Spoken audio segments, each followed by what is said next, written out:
Philly girl, what are you going to do? Now, what were we talking about before? Oh, yeah, my mom. So,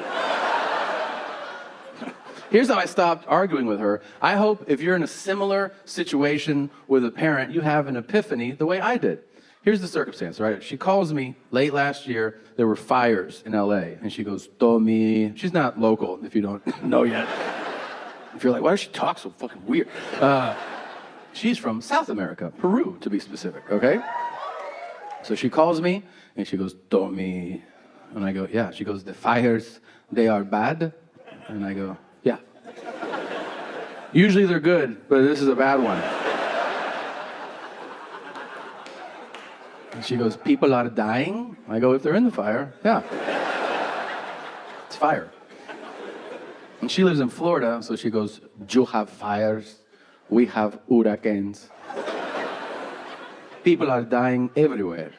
And I go, it sounds like you have the news on. Is there anything else you want to report? And she goes, I think it's happening for a reason. And I go, it is. They're called weather patterns. And she goes, no, I think God is trying to send us a message.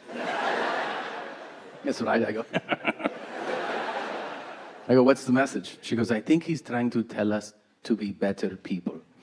And you know when somebody says something and you can feel with certainty that you're going to argue with them?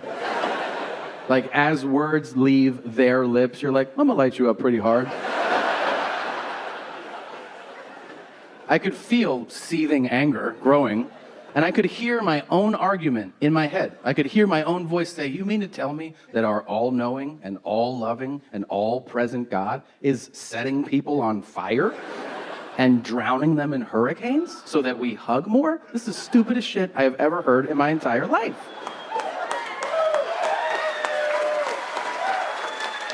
But right before I said it, I had that moment. I had that thought where I go, what is the point? Why argue with this demon woman, you know? Just let Lucifer's sister have her way.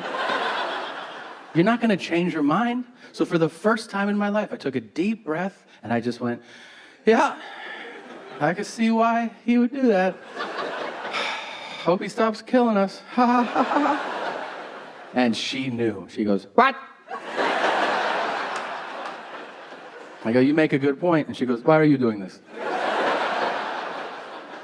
Why are you meaning why aren't you arguing with me? I go, Mom, I don't know. Who cares? You're right. I'm wrong. So what? And she goes, Tommy, do you know what? I go, what? She goes, I always knew you were a little bitch, Tommy. And I go, what? And she goes, ciao, puto. And she hung up the phone.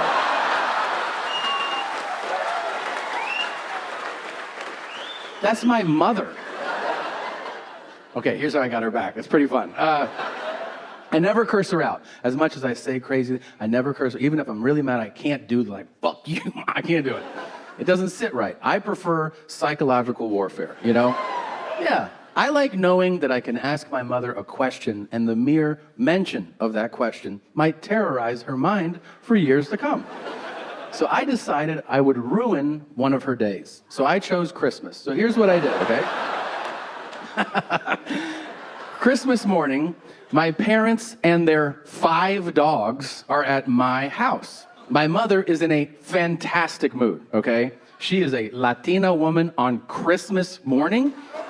You don't understand this type of joy, all right? She's like cooking and dancing. She's like, baby Jesus is here today. Just doing her spick shit, you know, so. It's my mom. Okay, so I see her. Yeah. I go, Mom? And she goes, Jay? Like I could feel the joy coming off of her. And I'm like, now's a good time. I go, Mom, have you ever thought about how you're gonna have to bury each one of those dogs? And she goes, why would you say that? And I go, I don't know. I go, you ever think about what you'll do if Dad dies before you? And she goes, no. I've never thought about this. And I go, well, I'm asking you, so think about it.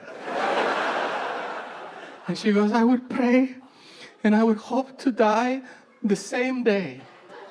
I go, that'd actually be super convenient. Like, as far as planning the funerals and going over the will, if you can pull it off, I think we'd all be on board. She goes, Merry Christmas to you. I go, Merry Christmas to you too. And my dad is sitting 2 feet away. He hasn't heard one word of the conversation. He's just in dad mode, checked out, staring at ceiling lights, like...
You call his attention, it just snaps him out of a flashback. I'm like, hey, Dad. Yeah!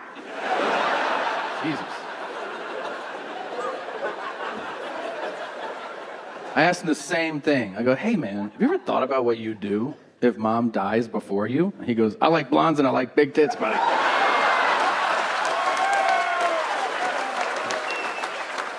Sounds like you've been thinking about that quite a bit.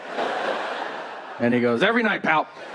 Every night. I was like, you guys have different dreams, I guess, but that guy, oh my God. Nothing like men in their 70s, right? My dad's at that really cool place in his life where he says things that are true that provide relief to no one.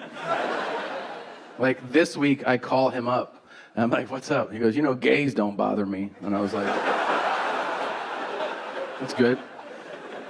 He goes, they're just living their life. Why would I get upset? And I'm like, I don't know. And then it's just quiet on the phone. I'm like, are we done talking right now? He's like, no, I'm just thinking. Oh, it's fun to listen to. As you breathe into the... And he goes, your mother and I are going on a cruise. And I go, okay, have fun. And I ask him, I go, which cruise line? And he goes, Carnival. And I'm like, wait. Isn't that like the party cruise? And my dad's response, I swear on my children, was, buddy, there's no other way to say it. I love watching black people have fun.